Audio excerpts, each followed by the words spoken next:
The first one was they are here to fight, and for me to kill them is extremely cruel.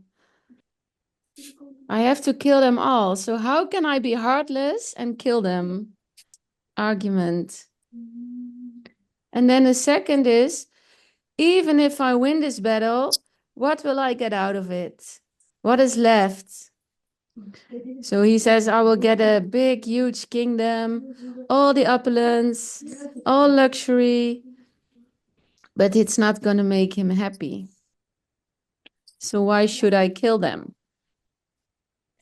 And then his third argument is, he says to Krishna, but Krishna, if I kill all these people, it is bad karma. I will have bad luck in my life. It is a very big sin to kill others. And then his last argument, if I kill all these people, many women will be left without husbands, children without fathers, and all the elders. So there's a complete family unity breakup, and the social structure is out of the window. Veda's words. So he says, Krishna, I don't want to kill these people. It's a bad idea. I don't want to fight. Please help me. So these are the four arguments he's presenting to Krishna. These are great arguments, right? You all agree? I mean, is there anything wrong with Arjuna's arguments? So it's really beautiful that these two friends are having this fascinating dialogue of existential crisis. And so after Arjuna presents, this is only in the first chapter of the Gita. So today we're going to go into the second chapter of the Gita. So in the second chapter of the Gita, we see that Arjuna is realizing that he does not have the answers. He has some great arguments, but he doesn't have the answers. If you analyze that phenomenon in our lives, many of us don't have the right arguments, but we think we have the answers.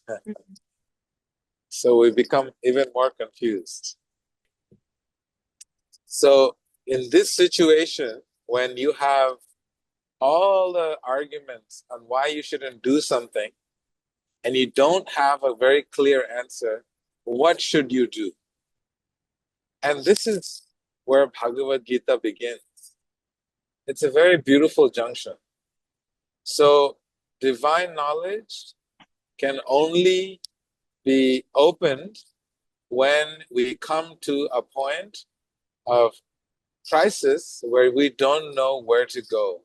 And then the heart opens and we have access to the answers from within. In this chapter, the beautiful thing is that Arjuna has Krishna sitting right in front of him in the chariot. So he is able to ask Krishna, my dear friend, please, you have heard me out. You have been silent, you haven't said a word. You have heard all my arguments. What should I do now? So if you read the Bhagavad Gita, you will see from verse 1 to 10, they are discussing the importance of having a teacher when you're in the state of confusion to help you navigate through that confused state. It's such an important principle. So we'll divide chapter 2 into 3 classes. So today we'll talk about from verse 1 to 10. And this principle of having a humble approach, because Arjuna humbly approached Krishna. Many times we are friends, we ask them for an answer, but we don't really want the answer. So in this first 10 verses, we are seeing that Arjuna has the proper attitude of a friend, of a student. And the first thing that Arjuna says is that, my dear Krishna, I have lost all composure due to miserly weakness.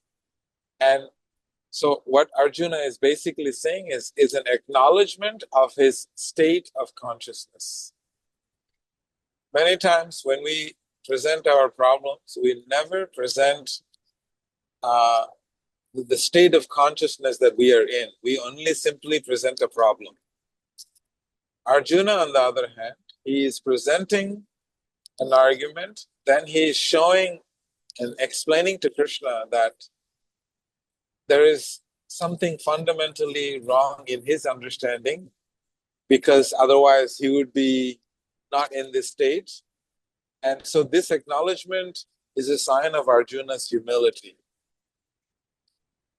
Because when we acknowledge that we have some frailties or we have some shortcomings in our life, that acknowledgement is a sign of consciousness, that you're aware, and it comes from a sense of humility from within the heart. So this is what Arjuna is showing, how to approach situations when you are confused and you're lost. And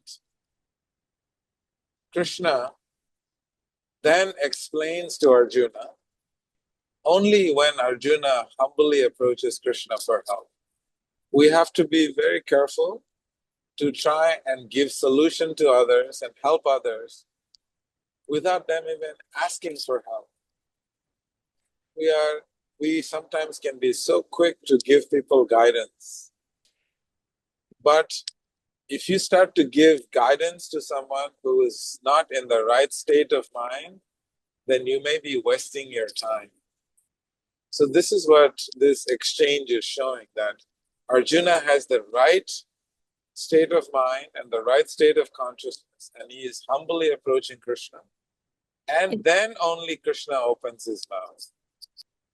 In this process of spiritual transmission of knowledge and heart,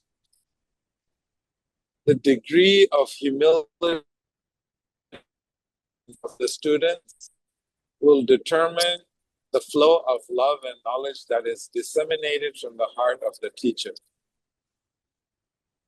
So that is why you will see in the Vedic tradition of knowledge is determined by the humility of the student. The humility is such a powerful force that the teacher will not be able to resist to share his or her heart with the student. And this is what is happening right now. Even though Arjuna is a friend, but right now he has taken the role of a student, of a disciple of Krishna. Please help me. It's a very beautiful depiction of how spiritual transmission of knowledge works. They have such deep friendship between Krishna and Arjuna. But yet, when Arjuna is confused, he takes the role of a student, of a disciple, to his dear friend. And then Krishna explains. So, just covering verses, the beautiful part of this chapter 2 is called the contents of the Gita summarized. Because this chapter 2 of the Gita, we will cover, it'll tell us what is in the contents. And so here, Krishna is the first thing he does in his dialogue with Arjuna is to tell him the truth. The role of a teacher or a role of a guru is actually to speak the truth and share the truth. And so, what does Krishna do? He explains to Arjuna, Arjuna, all your arguments that you presented, they are all based on the body and the temporariness of your bodily existence. And you may find this to be very simple, but it's actually a very complex spiritual exchange, because many teachers and gurus in this world, they may not give you the truth because their existence is linked to of an exchange of material, sometimes opulence, sometimes worship, sometimes some sort of material connection there. It's so important that when we find a guru, when we find a teacher, that we are able to surrender, and that the guru will always give us the truth and will not sugarcoat the truth by, misguiding the students. Many times you will see in the world, there are many, many gurus, and they will tell you what you want to hear, and they will not give you the truth, because the truth may be a little difficult to handle, and they may be afraid of losing you. So they will uh,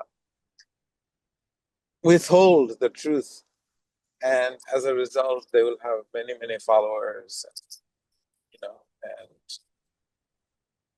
things of this nature goes on. Yeah.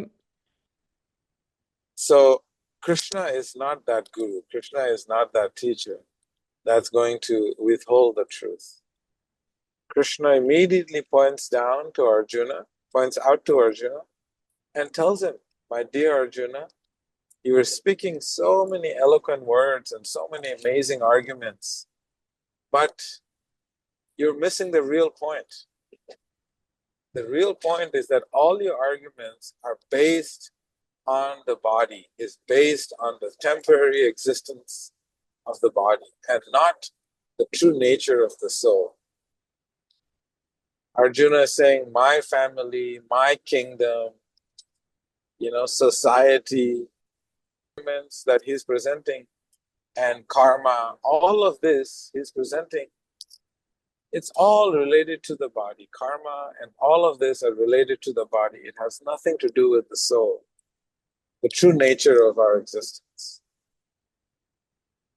And this is where Krishna starts presenting more and more and more the philosophy of Vedanta, of Sankhya, analytical analysis of our existence on this planet.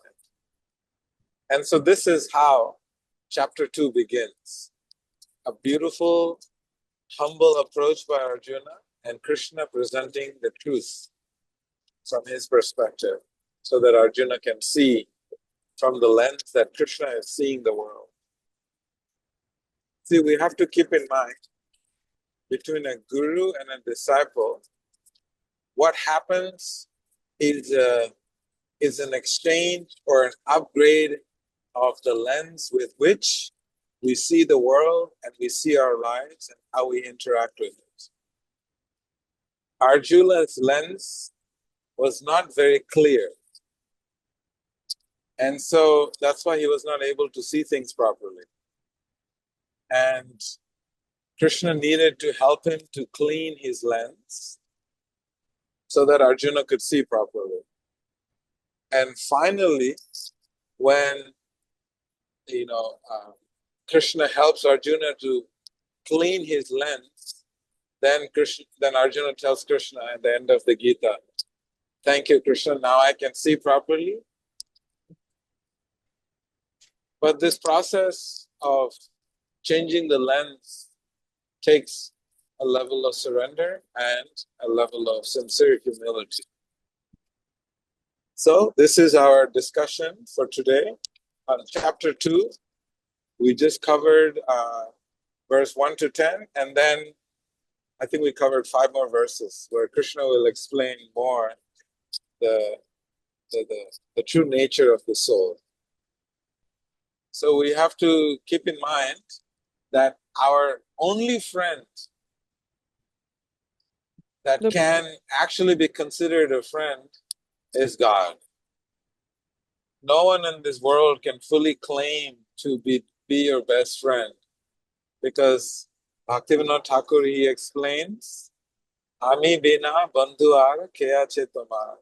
That means only God, who is your permanent, eternal companion through everything that you have gone through, 8,400,000 species of life, only that person can be a friend, a real friend, a person who has been with you when you're going through your bad days and your good days, and your victory and your defeat, your loss or gain, someone who never leaves you.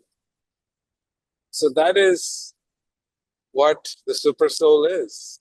So, super soul is in the heart, our non-stop, continuous partner. So, we have to acknowledge this principle, then Krishna can be our friend. We can think that, yes, Arjuna and Krishna are friends, so it's easy, but for us it's difficult. No, it's actually easy for us because God has put his hands out. We have to decide whether we are going to reach out and hold that hand. So it is up to us Et donc, to accept that friendship. Yes, it's easy for Krishna and Arjuna because they're friends, you know. But the thing is that we have that same opportunity. That's what Gita is teaching us. In this song of the divine, it is teaching us that God is reaching out. He's our companion. He's always there with us. Can we please turn around and look deep into our hearts and receive that friendship, acknowledge that friendship that is ever existent, always present, and open to us? Deep discussion on it. But, generally speaking, the Western civilization is taught to fear God. But we see in the Bhagavad Gita, God is not to be feared. God is to be loved. God is a friend. And this is what Arjuna is experiencing. And this is what this song of God, Gita Gan, this Bhagavad Gita is all about. The song of the divine. This is what is teaching us. The divine is our best friend. Is not working against us. It's not someone that we should be afraid of. It's someone we should be developing a loving relationship with. In this world, there are people whose may not be the right person to be the recipient of your surrender. Because surrender actually is meant to surrender to God. Surrender is for God. And anyone who is close to God, then we can also surrender to them because they just take your surrender and offer it to God. And that is the whole process. But in principle, when we see Arjuna surrendering to Krishna, even when we say we surrender to a relationship, for example, if we surrender to the material aspect of the relationship, then there will be difficulties. But if we surrender to the divine aspect of the relationship or the divinity within that person, then what happens is then that relationship becomes divine and it becomes very beautiful. So the surrender has to be divine. Surrender is divine, and it should be to the divine or someone who has divine qualities. Donc surrender is not a material attribute. Every relationship has multiple components, and any relationship that has a spiritual component to it, that relationship, you will see God in it, and it's easy to surrender. But a relationship that is exploitative, taking advantage of another, those are material components.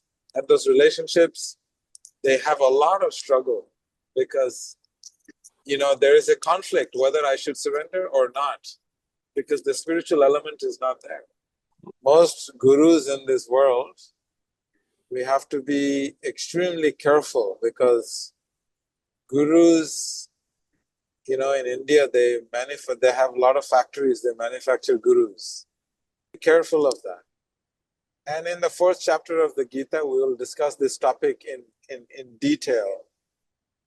So, yes, Krishnadas Kaviraj explains that we should not be in the business to go and find gurus. We should be thinking of how to cultivate our spiritual life, that Krishna will send a teacher, a guru in our life that will lift our hearts and take it to Krishna. So that has to be our mood, not because our lens to find a guru, we may not have the right lens. So, yeah, there's some tremendous emphasis given on uh, just practicing one's spiritual life, so much so that the guru will appear, Krishna will send, because that is the nature of divine spiritual law. But we have to be sincere. And this is why Arjuna, we are seeing very strong emphasis is given that Arjuna has shown tremendous humility and sincerity. So Krishna opens his mouth. Otherwise, Krishna wouldn't open his mouth. Mm. I mean, if your friend was not sincere in asking the questions and you didn't find that there was humility in that friendship, would you even open your mouth? So that's the real secret, is that we as seekers have to have the right attitude, and everything else will naturally flow. You may be having a crisis and you don't find a guide.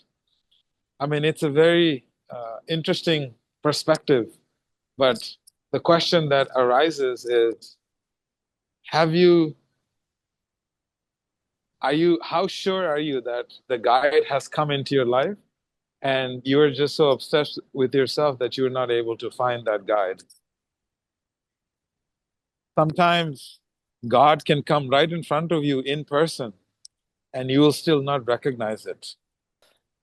How often do we recognize all the beautiful gifts and the blessings that has been given in our lives? How often do we recognize all the incredible friendships in our lives? How can we say that those are not God's arrangement, that there are people in our lives who are really, really showering us with unconditional love and just being there for us? How do we know that those are not God's representatives? It's quite common to say that, yeah, we go through a lot of difficulties, but then God doesn't send those people to us. It's quite a big claim to make those things, because often we don't recognize that the divine works in mysterious ways, and we are not able to really uh, understand that mystery and really, yeah, really not understand, even appreciate and acknowledge. Those are questions that I ask myself when I have those doubts, why isn't I'm having such a difficult time? Why isn't God showing up? Sometimes that might make us be a little too hard on ourselves, but uh, it never hurts to really, really practice sincerity, humility in our own spiritual journey. That's But a great point, great point. And humility in our own spiritual practices. I, like I have had struggles in life, and in my struggles, I realized that I had a tendency to blame God in my mind, like, God, you don't really care.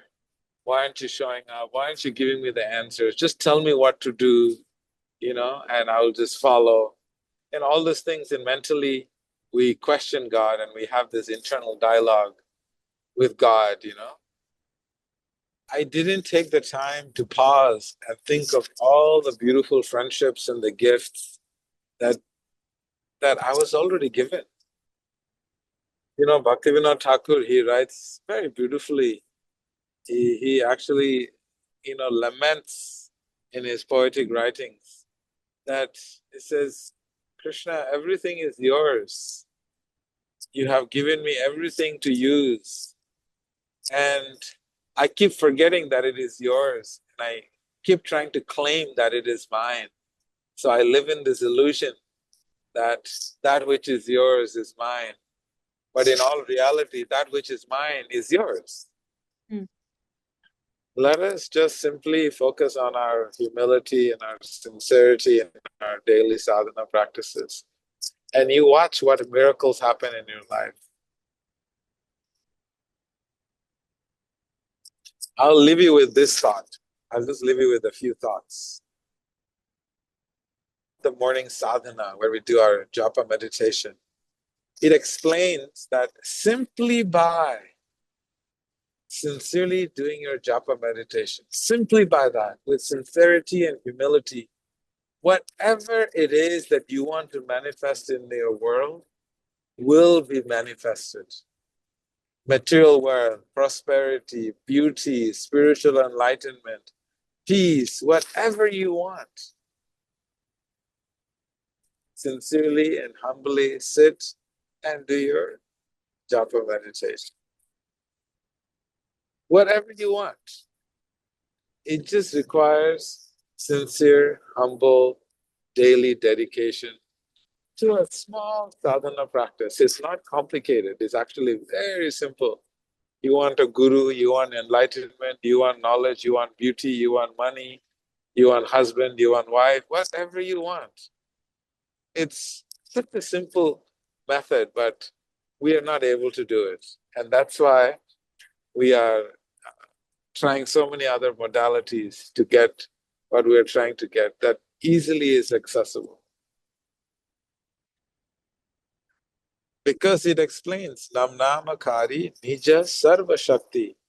This sadhana practice has all the potencies that is beyond the imagination of the mind, because it is all inclusive of all divine powers of God. Yeah, I cannot emphasize how much the sages and have emphasized this simple practice of daily sadhana.